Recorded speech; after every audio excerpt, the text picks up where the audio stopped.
Bismillahirrahmanirrahim. Assalamualaikum warahmatullahi wabarakatuh. Terima kasih kami sampaikan kepada moderator yang telah mempersilahkan kami untuk melanjutkan sesi terkait pengetahuan produk dan juga bahan. Sebelumnya kami haturkan yang terhormat kepada Bapak Kepala Badan Penyelenggara Jaminan Produk Halal, Bapak Muhammad Akil Irham. Kemudian yang terhormat Bapak Kepala Pusat Pembinaan dan Pengawasan Jaminan Produk Halal, Bapak Zikro, para satuan tugas layanan jaminan produk halal di seluruh Indonesia yang mengikuti secara daring, dan kemudian para pimpinan dari lembaga pendampingan proses produk halal, serta yang kami hormati Bapak Ibu penyuluh halal di lingkungan seluruh Kementerian Agama di seluruh Indonesia. Pada kesempatan ini kami akan menyampaikan pengetahuan terkait produk dan juga bahan yang mana mengacu kepada ketentuan dalam Undang-Undang Nomor 11 Tahun 2020 tentang Cipta Kerja dan kemudian regulasi turunannya dalam Peraturan Pemerintah Nomor 39 Tahun 2021 dan Peraturan Menteri Agama Nomor 20 Tahun 2021 tentang sertifikasi halal bagi pelaku usaha mikro dan kecil.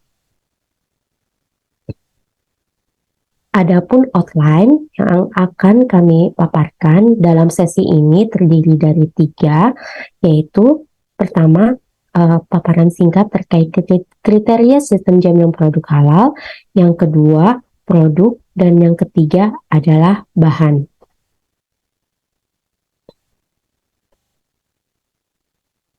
Dalam kewajiban bersertifikat halal untuk pelaku usaha mikro kecil yang berdasarkan pernyataan pelaku usaha secara ketentuan regulasi jaminan produk halal harus berdasarkan standar halal yang ditetapkan oleh BPJPH.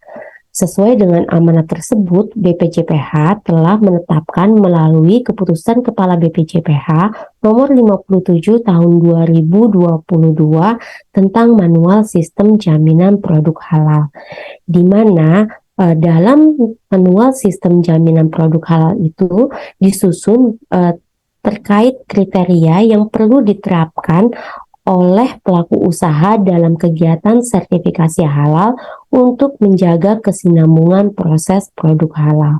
Sehingga sistem jaminan produk halal ini ada bagian paling penting yang perlu dipahami oleh pelaku usaha dan juga para pendamping proses produk halal yang akan melakukan pendampingan dan melakukan verifikasi validasi terhadap apa yang telah dinyatakan oleh pelaku usaha secara digital melalui sistem informasi halal.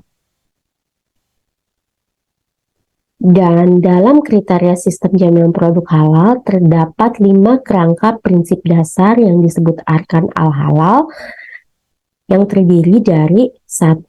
Komitmen dan tanggung jawab, 2. Bahan, 3. Proses produk halal, 4. Produk, 5. Pemantauan dan evaluasi. 5 kerangka prinsip dasar ini saling berhubungan dan bagian yang paling penting dari proses produk halal adalah poin terkait bahan, proses produk halal, dan juga produk. Namun dalam sesi ini kami akan menyampaikan pengetahuan terkait bahan dan juga produk. Pada saat pelaku usaha mikro dan kecil akan mengajukan sertifikasi halalnya, tentu saja ini akan terkait dengan bentuk produk yang akan diajukan. Produk ini akan diajukan dan ditetapkan sebagai produk halal, yang mana produk halal ini secara definisi adalah produk yang telah dinyatakan halal sesuai dengan syariat Islam. Untuk kriteria bagaimana produk itu dinyatakan halal sesuai dengan syariat Islam, ada berbagai parameter. Yang pertama, nama produk. Yang kedua, bentuk produk. Yang ketiga, pengemasan produk. Untuk nama produk, sebagaimana yang telah disampaikan pada sesi sebelumnya, dapat diidentifikasi nama-nama produk yang tidak dapat digunakan pada produk yang akan diajukan sertifikasi halal. Contohnya adalah jika nama produk menggunakan nama minuman beralkohol, di sini kami berikan contoh root beer atau es rasa rum, maka dapat direkomendasikan untuk tidak diajukan sertifikasi halalnya dan bisa diminta kepada pelaku usaha mengganti nama produk tersebut. Selain itu juga tidak menggunakan nama babi dan anjing serta turunannya. Sebagai contoh, beef bacon dan hotdog. Untuk hotdog ini bisa juga diganti sebagai rekomendasi kepada pelaku usaha diganti menjadi hotdog. Selain itu juga jika nama produk bertentangan dengan akidah Islam, mengarah pada hal yang menimbulkan kekufuran atau kemaksiatan, atau menggunakan kata yang berkonotasi erotis, vulgar, atau porno. Ini contohnya jika menggunakan nama produk berupa mie setan, atau di sini kami berikan contoh juga keripik janda genit yang memiliki konotasi negatif. Nah, untuk nama produk ini terdapat ketentuan yang telah ditetapkan oleh Fatwa Komisi Halal Majelis Ulama Indonesia. Bagi nama produk yang telah dikenal luas dan tidak mengandung bahan haram masih dapat digunakan. Contohnya adalah nama produk bir peletok, bakso, bakmi, bakpia, dan bakpao. Itu bisa diajukan. Selanjutnya adalah yang perlu diperhatikan pada saat pengajuan sertifikasi halal adalah bentuk produknya. Bapak Ibu sebagai calon pendamping proses produk halal harus mengidentifikasi apakah bentuk produk yang diajukannya itu telah sesuai dengan syariat Islam. Indikatornya untuk bentuk produk adalah tidak menggunakan bentuk babi atau anjing. Ini memang lebih mudah ditemui untuk produk kue kering yang biasanya menggunakan bentuk karakter dari hewan. Selanjutnya juga tidak menggunakan bentuk produk ataupun bentuk kemasan atau label yang menggambarkan sifat erotis, vulgar, ataupun porno. Jadi, mohon dapat diidentifikasi selain nama produk juga bentuk produknya. Dan yang terakhir adalah diidentifikasi pengemasan produknya, di mana untuk pengemasan produk wajib menggunakan bahan yang terbuat dari bahan yang halal, atau menggunakan desain kemasan, logo, nama, dan gambar yang tidak menyesatkan dan atau tidak melanggar syariat Islam.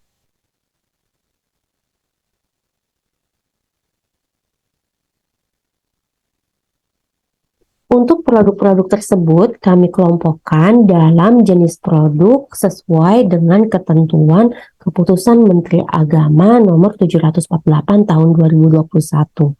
Namun, untuk pengajuan self-declare, jenis produk tersebut kami batasi dan kami tetapkan diatur dalam Keputusan Kepala BPJPH Nomor 150 Tahun 2022, yang mana dalam Keputusan Kepala BPJPH tersebut beberapa kelompok produk yang dapat diajukan self-declare itu secara garis besar hanya 3, yaitu makanan, minuman, dan obat. Untuk makanan terdiri dari 13 jenis produk, untuk minuman 1 jenis produk, dan untuk obat hanya 1 jenis produk. Secara rinci akan kami sampaikan dalam slide berikut. Jika Bapak Ibu mengamati dan mencoba mencermati isi dari lampiran Keputusan Menteri Agama Nomor 748 Tahun 2021 atau Keputusan Kepala BPJPH Nomor 150 Tahun 2022, terdapat lampiran jenis produk dengan bentuk tabel. Untuk tabelnya, ini terdiri dari tabel yang berisi jenis produk, yang kedua rincian jenis produk, dan di mana rincian jenis produk ini berisi dari beberapa contoh produk yang terkait dengan jenis produk tersebut. Untuk yang pertama, susu dan analognya. Dalam jenis produk susu analognya terdapat klasifikasi produk dengan menggunakan digit 1.1. Untuk self-declare hanya menggunakan satu klasifikasi produk, yaitu makanan pencuci mulut berbahan dasar susu. Untuk contoh klasifikasi produk makanan pencuci mulut berbahan dasar susu ini yang telah ditetapkan untuk dapat diajukan sertifikasi halalnya melalui skema self-declare berupa es krim susu, es krim, atau es susu. Dan di sini juga kami telah coba petakan jenis produk dan jenis KBLI yang dapat digunakan antara jenis produk yang sesuai dengan KBLI pada NIB sebagai dasar pelaku usaha dalam mengajukan sertifikasi halal. KBLI ini merupakan klasifikasi baku yang dapat mengelompokkan lapangan usaha dari pelaku usaha, dan ini digunakan pada saat pelaku usaha mendaftarkan NIB, di mana NIB ini sebagai salah satu persyaratan untuk pelaku usaha sebelum mengajukan sertifikasi halal. Ini kami sediakan informasi ini sebagai acuan dan dapat dipilih oleh pelaku usaha atau juga dapat diinformasikan dari pendamping kepada pelaku usaha agar dapat menyesuaikan KBLI sesuai jenis produk yang telah ditetapkan. Untuk jenis produk susu dan analognya dapat menggunakan KBLI 10531. Selanjutnya adalah jenis produk lemak, minyak, dan emulsi minyak. Untuk jenis produk ini, klasifikasi produk yang dapat diajukan sertifikasi halalnya melalui skema self-declare adalah minyak. Contohnya yaitu minyak kemiri atau minyak kelapa mentah. Dan KBLI yang dapat dipilih oleh pelaku usaha untuk dapat diisi pada NIB adalah KBLI dengan 3 digit awal 104. Selanjutnya untuk jenis produk es untuk dimakan atau edible ice termasuk serbet dan sorbet. Ada beberapa klasifikasi produk untuk jenis produk es ini. Yang pertama adalah es untuk dimakan atau edible ice. Produk yang paling banyak diajukan sertifikasi halal melalui self-declare untuk klasifikasi produk ini adalah es batu untuk dijual atau dikonsumsi publik. Namun, untuk produk ini, Bapak Ibu perlu memastikan bahwa es batu yang dijual untuk publik itu memang aman untuk dikonsumsi publik. Jadi tolong diperhatikan bagaimana pelaku usaha melakukan proses membuat es batu tersebut. Karena jika Bapak Ibu menemukan proses seperti ini, saya berikan contoh, air dari keran dimasukkan dalam kemasan plastik, kemudian diikat oleh karet gelang, setelah itu dimasukkan ke dalam kulkas untuk didinginkan hingga menjadi beku.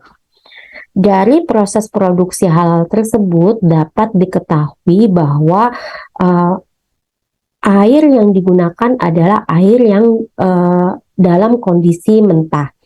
Ini berarti bahwa es batu yang diproduksi oleh pelaku usaha tersebut tidak siap atau tidak aman untuk dikonsumsi. Oleh karena itu, maka es batu dengan jenis demikian tidak dapat diajukan sertifikasi halalnya.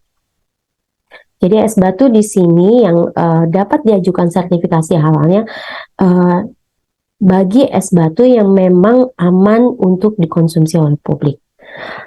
Kemudian contoh lain untuk es untuk dimakan yang paling banyak diajukan sertifikasi halalnya adalah es buah, es berperisa, atau es rasa susu.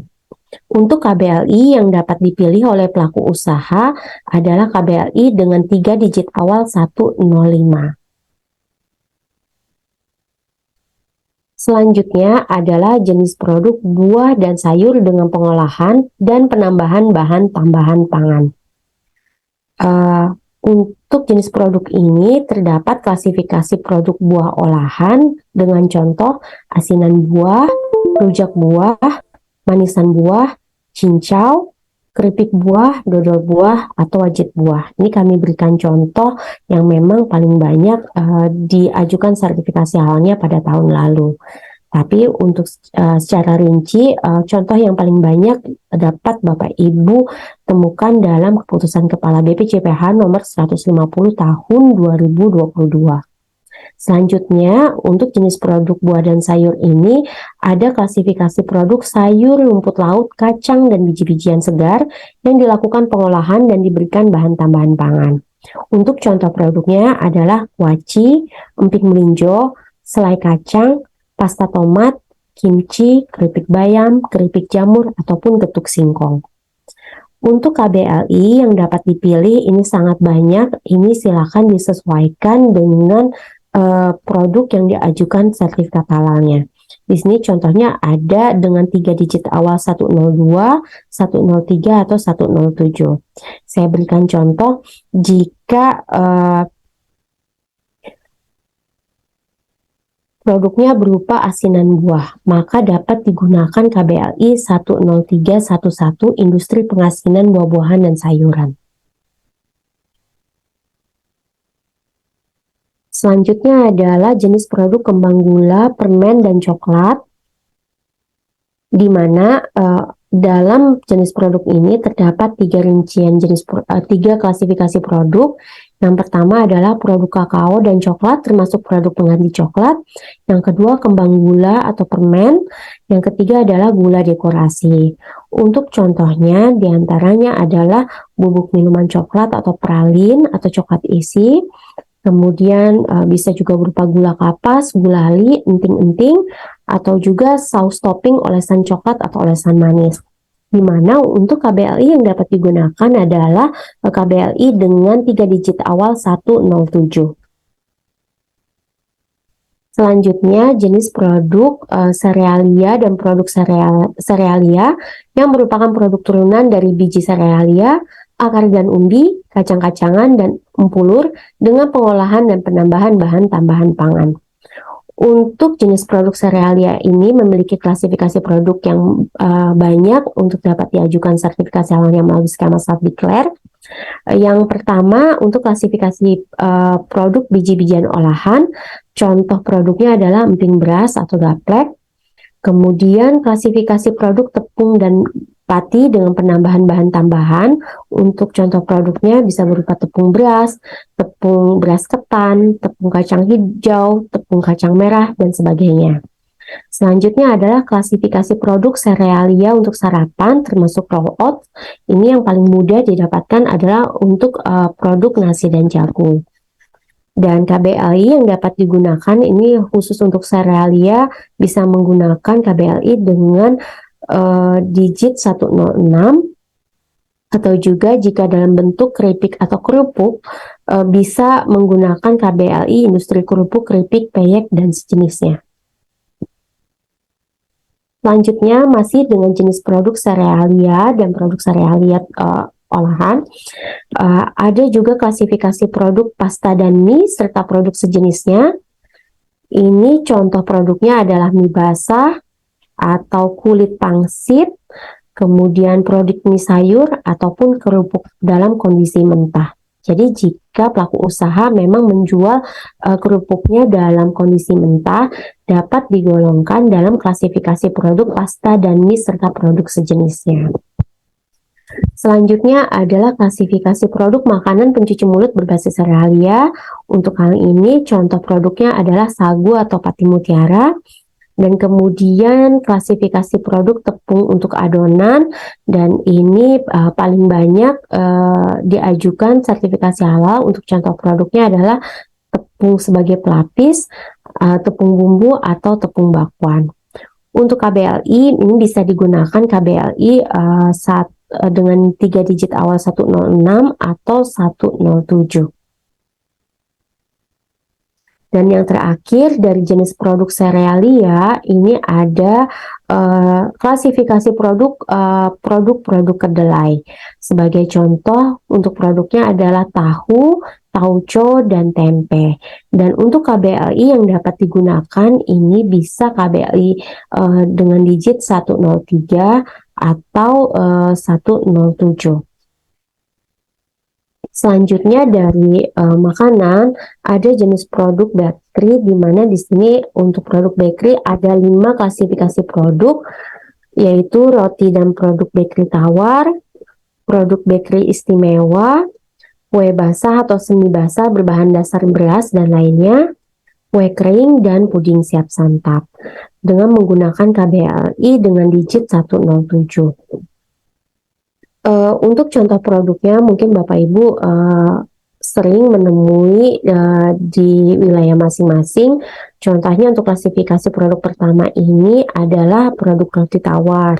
Kemudian untuk klasifikasi produk kedua, contoh produknya adalah roti dengan isian, yaitu roti isi stroberi, roti isi coklat, roti isi susu, dan sebagainya.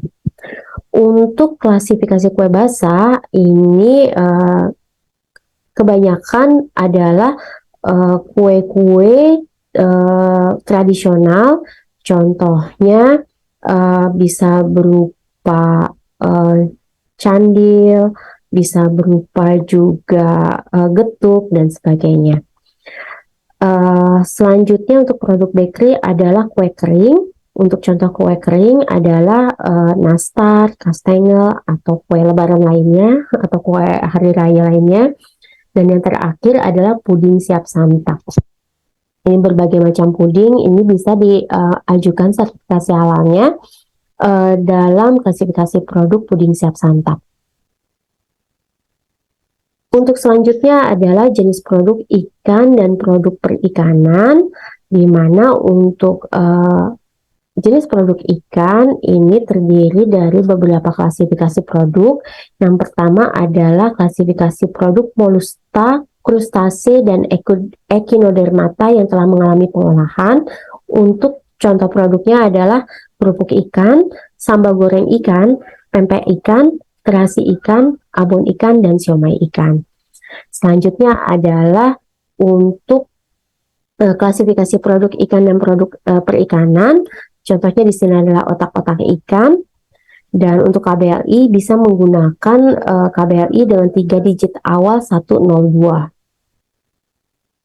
Masih jenis produk ikan, di sini ada tambahan KBLI yang dapat digunakan adalah KBLI dengan digit 107. Namun silakan sesuaikan dengan nama produk yang diajukan. Contohnya di sini saya berikan KBLI industri kerupuk, keripik, peyek, dan sejenisnya. Jika yang akan diajukan adalah kerupuk udang, ini bisa menggunakan KBLI tersebut. Selanjutnya adalah jenis produk telur olahan dan produk-produk telur hasil olahan, yang contoh paling banyak yang dapat diajukan sertifikasi halalnya melalui skema self-declare adalah telur asin. Dan di sini KBLI yang dapat dipilih untuk jenis produk telur adalah KBLI dengan 3 digit awal 107. Dan di sini ada KBLI industri kue basah, ini khusus untuk produk martabak telur. Tapi ini memang jika pelaku usaha tersebut hanya menjual satu produk martabak telur saja, dapat memilih KBLI industri kue basah. Untuk selanjutnya adalah jenis produk gula dan pemanis termasuk madu, di mana untuk jenis produk ini terdapat 3 klasifikasi produk, yaitu gula palma dengan contoh gula kelapa dan juga gula aren yang paling banyak diajukan sertifikasi halalnya. Kemudian gula dan sirup lainnya, ini contoh produknya adalah sirup buah, sirup teh atau sirup kopi. Kemudian dan yang paling banyak dari jenis produk ini yang dapat diajukan sertifikasi halal melalui skema self-declare adalah madu. Dan untuk KBLI yang dapat digunakan adalah KBLI dengan 3 digit awal 107. Selanjutnya lagi adalah jenis produk garam, rempah, sup, saus, salad, serta produk protein. Di mana untuk jenis produk garam rempah ini terdiri dari 3 klasifikasi produk. Yang pertama adalah garam dengan bahan tambahan pangan. Ini contoh produknya adalah garam campuran dan garam berbumbu. Yang kedua adalah bumbu. Ini contohnya adalah bumbu rasa ikan, bumbu rasa udang, rempah bumbu, atau kaldu. Ini dapat diajukan dalam klasifikasi produk ini. Dan yang paling banyak dari jenis produk garam ini adalah saus dan produk sejenisnya, dengan contoh produk berupa sambal. Untuk KBLI yang dapat digunakan adalah KBLI 102 atau 107.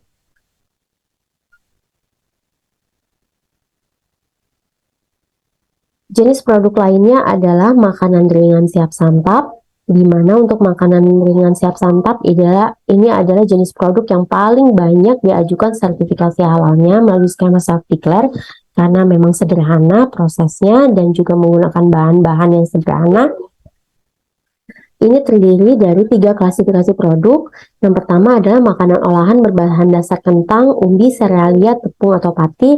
Ini contohnya adalah kerupuk beras, kering genang, atau rempeyek. Untuk klasifikasi produk kedua yaitu olahan kacang, termasuk kacang terlapisi dan campuran kacang. Contoh produknya adalah kacang goreng, kacang telur, kacang goyang, atau jipang. Dan yang terakhir adalah klasifikasi produk makanan ringan berbasis ikan, di mana contoh produknya adalah rempeyek ikan. Untuk KBLI yang dapat digunakan adalah KBLI dengan 3 digit awal 107. Dan yang terakhir dari kelompok makanan yaitu jenis produk pangan siap saji. Untuk kesempatan kali ini kami sampaikan dan untuk diperhatikan Bapak Ibu sebagai pendamping PPH, pangan siap saji di sini adalah pangan siap saji yang terdiri dari campuran produk pangan dalam kondisi terkemas dan apabila dilakukan pemanasan hanya untuk tujuan menghangatkan. Ini yang perlu diperhatikan oleh Bapak Ibu ketika memilih jenis produk pangan siap saji. Apakah memang kondisi pangan dalam terkemas itu perlu dihangatkan sebelum dimakan, atau pangan siap saji itu langsung bisa dimakan oleh customer. Dan kemudian ada kriteria lain dari pangan siap saji. Jika pangan siap saji ini memiliki umur simpan selama 7 hari atau lebih pada kondisi sesuai dengan petunjuk penyimpanan. Jadi ada petunjuk penyimpanan bagaimana produk tersebut disimpan. Dan untuk klasifikasi produk dari jenis produk pangan siap saji ini terdiri dari pangan siap saji baik berbasis nasi, berbasis mie atau bihun, berbasis kentang, berbasis pasta, berbasis umbi, berbasis roti, berbasis kuah, berbasis sayuran atau lainnya. Untuk evaluasi dari pihak kami dari pengajuan jenis produk pangan siap saji ini, ternyata banyak kekeliruan yang belum dipahami oleh pendamping proses produk halal, di mana pangan yang dapat diajukan sertifikasi halalnya ini adalah pangan yang bisa langsung dimakan kepada customer. Dan pangan ini yang kami lihat juga disediakan dalam bentuk kedai ataupun bentuk warung makan dan sejenisnya, yang mana semestinya untuk pengajuan produk berupa kedai atau warung makan itu memiliki jenis produk tersendiri, yaitu jenis produk penyediaan makanan minuman dengan pengolahan. Tapi kasus yang kami temui banyak dari pelaku usaha yang pada akhirnya memecah-mecah pengajuan sertifikasi halalnya sebagaimana jenis produk yang ada di dalam self-declare. Contohnya kami berikan dalam satu kedai terdapat produk produk berbasis nasi, misalnya nasi goreng, tapi dia juga menyediakan teh tawar dan teh manis. Pelaku usaha tersebut akan memecah yang semestinya diajukan dalam satu permohonan dalam jenis produk penyediaan makanan minuman dengan pengolahan, tapi dia pecah untuk dimasukkan ke dalam self declare. Yang pertama adalah dalam bentuk pangan siap saji berbasis nasi. Yang kedua adalah diajukan dalam bentuk jenis produk minuman. Tentu saja ini tidak dapat diperkenankan ya Bapak Ibu. Oleh karena itu mohon dipahami dengan baik definisi dari pangan siap saji ini. Untuk pangan siap saji KBLI yang dapat digunakan adalah KBLI 10750 atau industri makanan dan masakan olahan. Selanjutnya adalah untuk kelompok minuman, ini hanya terdiri dari satu jenis produk, yaitu minuman dengan pengolahan, dengan 3 klasifikasi produk, dan memang mohon maaf, lebih dari 3 klasifikasi produk, dan yang paling banyak untuk contoh-contoh di sini Bapak Ibu bisa lihat, ini bisa berupa sari buah, sari sayuran, minuman jelly atau minuman sari buah.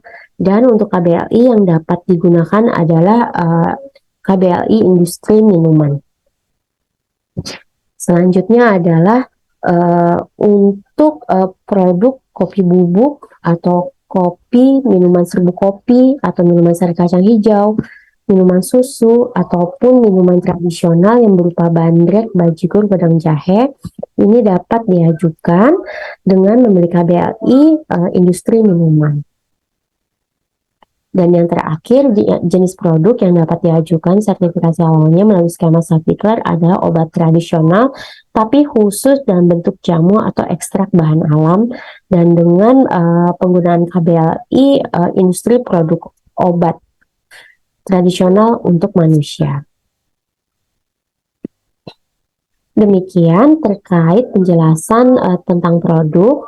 Dan tentu saja dari produk-produk yang akan diajukan sertifikasi halalnya, sebagaimana prinsip sertifikasi halal bukan hanya mengidentifikasi nama produk yang akan diajukan sertifikasi halalnya, namun sebagai pendamping proses produk halal perlu melakukan ketertelusuran dari bahan yang akan digunakan oleh pelaku usaha dalam memproduksi produk tersebut.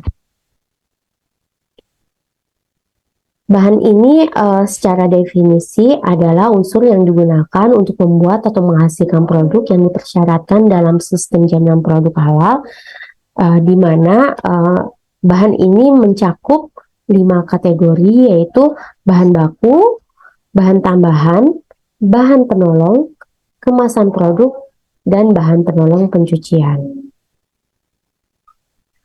Untuk bahan baku dan bahan tambahan, ini adalah bahan-bahan yang digunakan dalam pembuatan produk dan menjadi bagian dari komposisi produk atau ingredient, sedangkan bahan penolong adalah bahan yang digunakan untuk membantu proses produksi, tetapi tidak menjadi bagian dari komposisi. Sebagai contoh untuk bahan penolong adalah enzim, kemudian bahan pelarut, air untuk mencuci peralatan, atau kuas untuk mengoles. Sedangkan untuk kemasan produk ini, sebagaimana ketentuan yang di awal tadi, ini perlu dijelaskan kemasan produknya berupa apa, apakah kemasan dalam plastik, kemasan kertas, atau kemasan karton, dan ini untuk mengidentifikasi apakah dalam kemasan tersebut terdapat nama, simbol, gambar yang akan bertentangan dengan syariat Islam.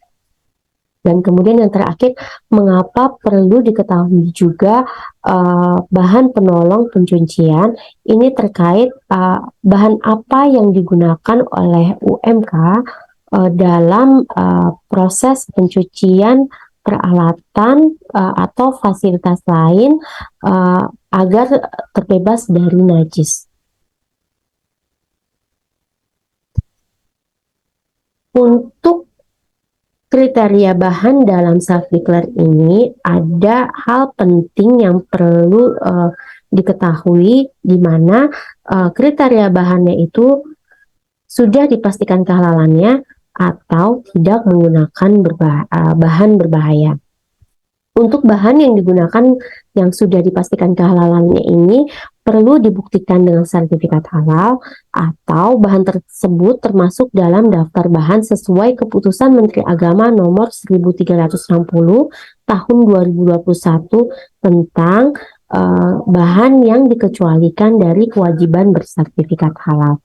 Ini yang perlu dipastikan oleh Bapak Ibu sebelum melakukan proses verifikasi dan validasi terhadap ajuan sertifikasi halal pelaku usaha mikro dan kecil.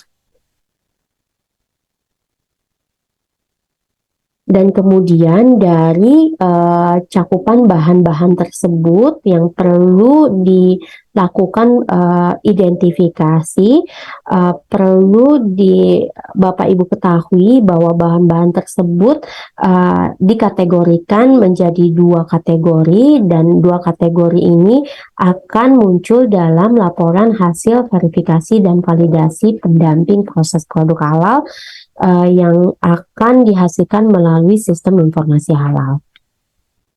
Kategori bahan pertama disebut bahan tidak diragukan, dan yang kedua adalah bahan yang diragukan.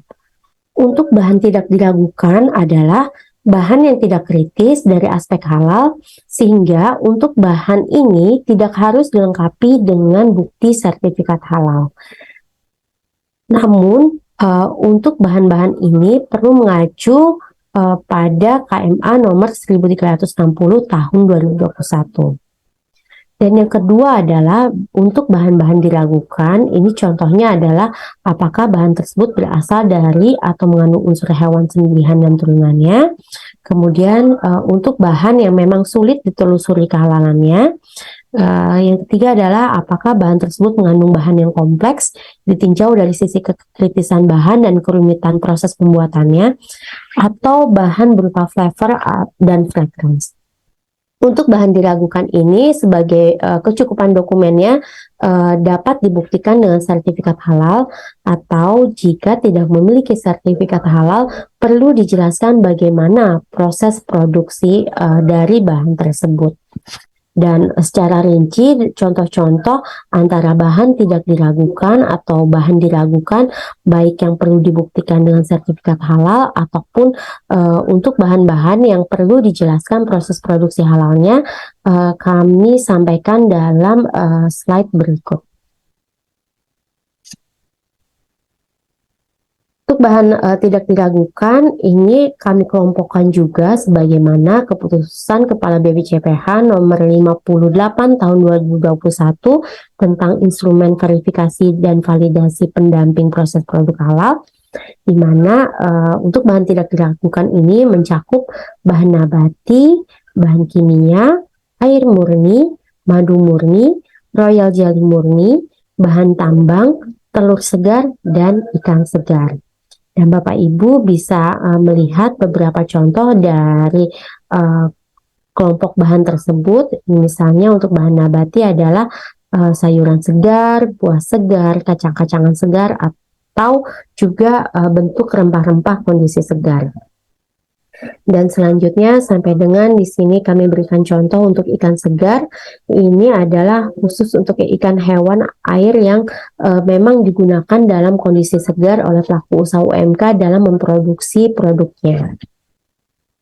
Untuk bahan-bahan tidak diragukan ini, saat ini kami sediakan datanya melalui Si Halal, sehingga untuk memudahkan baik pelaku usaha maupun Bapak Ibu sebagai pendamping PPH bisa mencari bahan tersebut dengan menekan tombol cari bahan tidak bersertifikat, kemudian tuliskan bahan yang digunakan.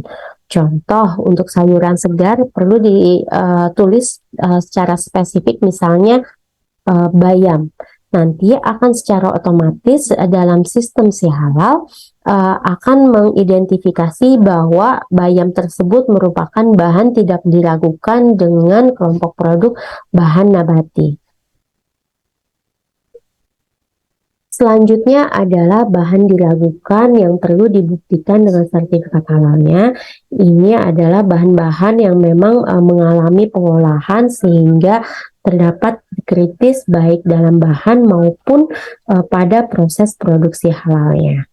Untuk bahan-bahan ini Bapak Ibu dapat temukan untuk memberikan kemudahan sertifikat halalnya pada menu cari bahan bersertifikat pada si halal. Dan selanjutnya adalah untuk kategori bahan diragukan yang jika bahan-bahan tersebut belum memiliki sertifikat halal, tapi bisa diakui dengan penjelasan proses produksinya. Pada umumnya bentuk bahan ini termasuk dalam Keputusan Menteri Agama nomor 1360 tahun 2021, namun karena pada bahan tersebut terdapat proses pengolahan, maka perlu dijelaskan bagaimana proses produksinya. Ini sebagai contoh, ini yang dapat menjadi acuan Bapak Ibu dalam menuliskan proses produksi halalnya. Ini contoh pertama adalah tepung beras. Jika tepung beras yang digunakan pada produk kue beras misalnya, digunakan tepung beras secara homemade, dia membuat sendiri. Itu sudah barang tentu tepung beras tersebut tidak ada sertifikasi halalnya. Tapi pelaku usaha perlu menjelaskan bagaimana proses membuat tepung beras tersebut. Di sini kami berikan contoh untuk tepung beras adalah proses produksinya, yaitu bahan nabati atau beras diproses secara fisik tanpa adanya penambahan bahan tambahan pangan. Selanjutnya yang paling banyak bahan yang digunakan dan belum bersertifikat halal adalah berupa tahu, tempe, tape, ataupun oncom. Jika untuk produk tersebut telah bersertifikat halal, itu akan lebih baik. Namun jika belum bersertifikat halal, perlu dijelaskan bagaimana proses produksinya. Ini proses produksi, kami berikan contoh untuk tahu adalah bahan nabati, atau bisa dibuat lebih spesifik, bahan nabati berupa kedelai, diproses secara fermentasi tanpa adanya penambahan bahan tambahan pangan. Namun untuk produk-produk ini karena berbentuk produk pengolahan dengan fermentasi, maka digunakan bahan lain berupa ragi. Perlu dipastikan ragi yang digunakan itu telah bersertifikat halal. Contoh produk lainnya yang dapat dijelaskan melalui proses produk halal namun termasuk kategori bahan diragukan adalah susu segar atau susu pasteurisasi murni, dadih, ikan kering atau ikan beku, terasi, etanol, kemasan plastik, kemasan kertas atau kemasan aluminium foil. Dan di sini kami berikan contoh bagaimana Bapak Ibu bisa menuliskan proses produksi halalnya. Dari penjelasan terkait produk dan bahan yang digunakan dalam produksi pelaku usaha mikro dan kecil, izinkan kami melakukan simulasi bagaimana tata cara Bapak Ibu bisa membantu pelaku usaha mikro dan kecil dalam mengidentifikasi. Dari pertama adalah nama produk, jenis produk yang digunakan, dan bahan-bahan apa saja yang digunakan dalam produknya. Jadi ini adalah 3 tahapan awal untuk mengidentifikasi produk. Pertama adalah mengidentifikasi dari nama produk pelaku usaha UMK yang diajukan dalam satu merek yang diproduksi oleh pelaku usaha. Untuk tips dalam penentuan nama produk ini, Bapak Ibu dapat menggali informasi dari pelaku usaha UMK, apakah ada media promosi penjualan dari produk. Dan jika misalnya produknya yang sekarang banyak dijual secara online, Bapak Ibu juga dapat mengidentifikasi dari laman online penjualan produk tersebut.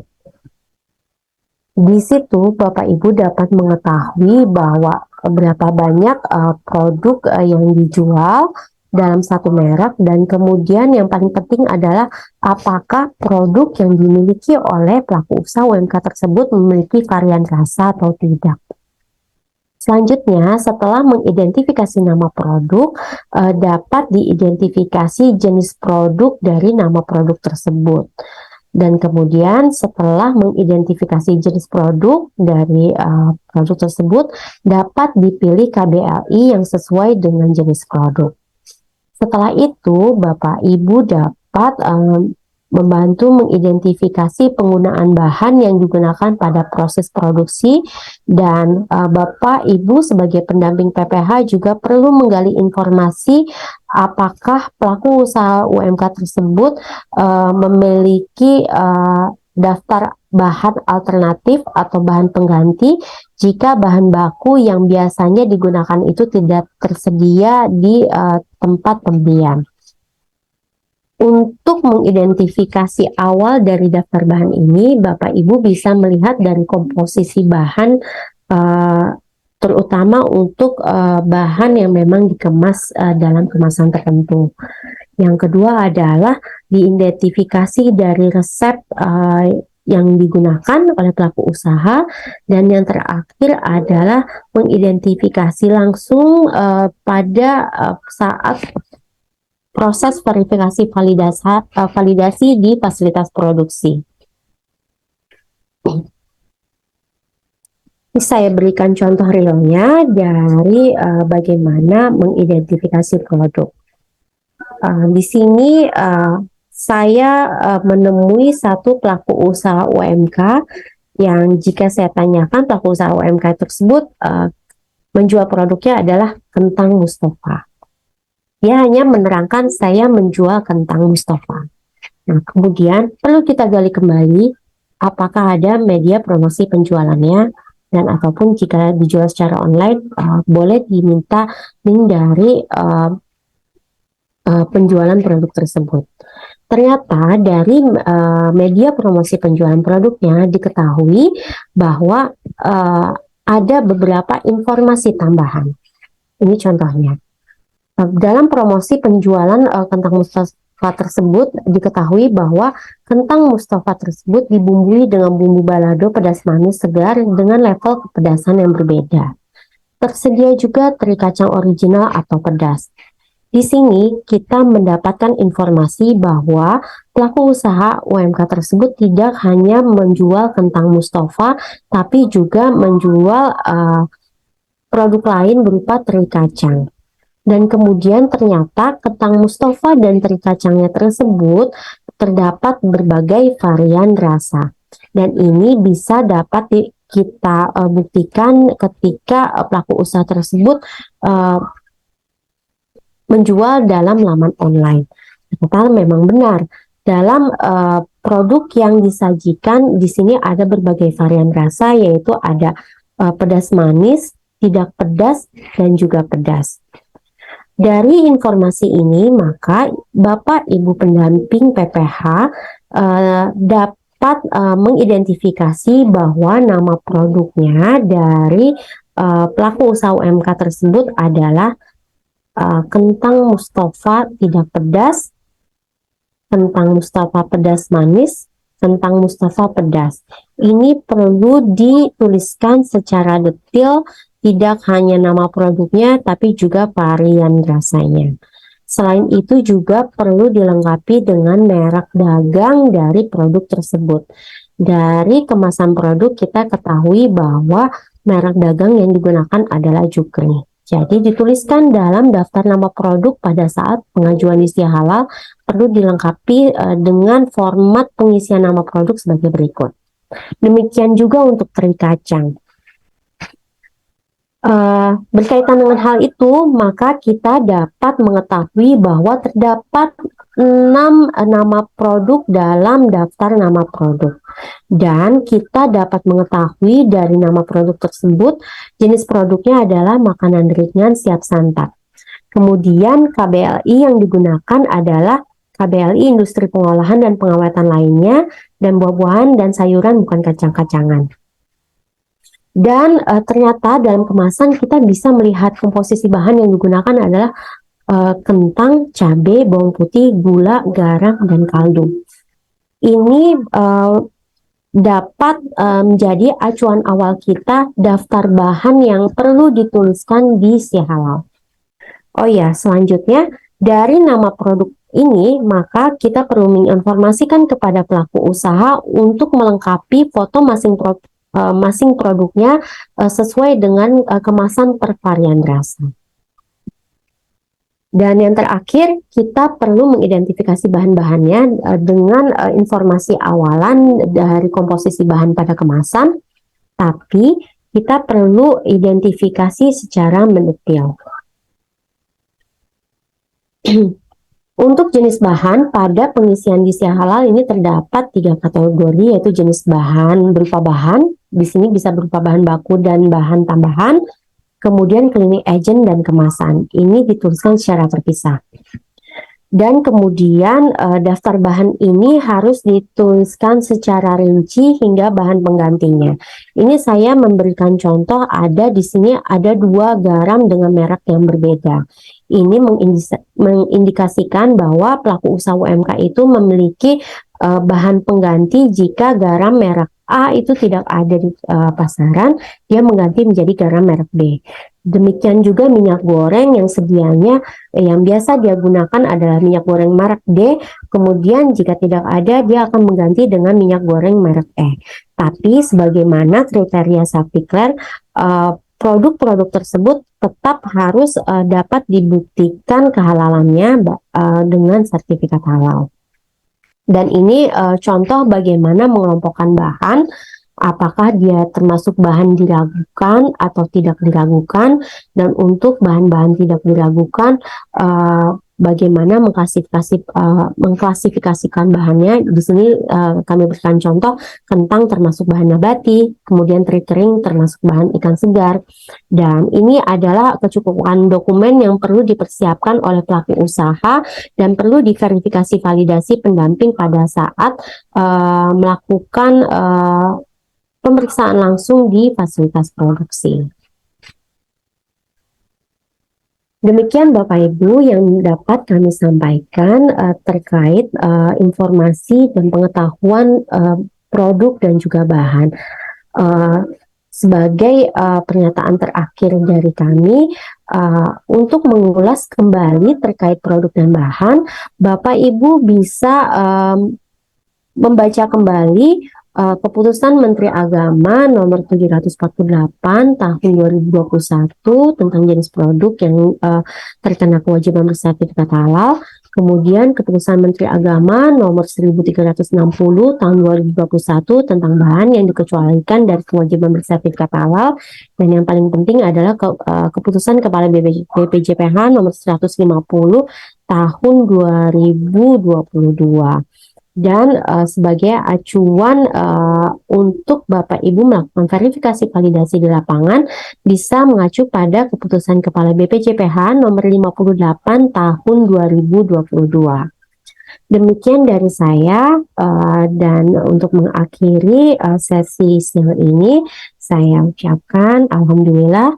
Wassalamualaikum warahmatullahi wabarakatuh.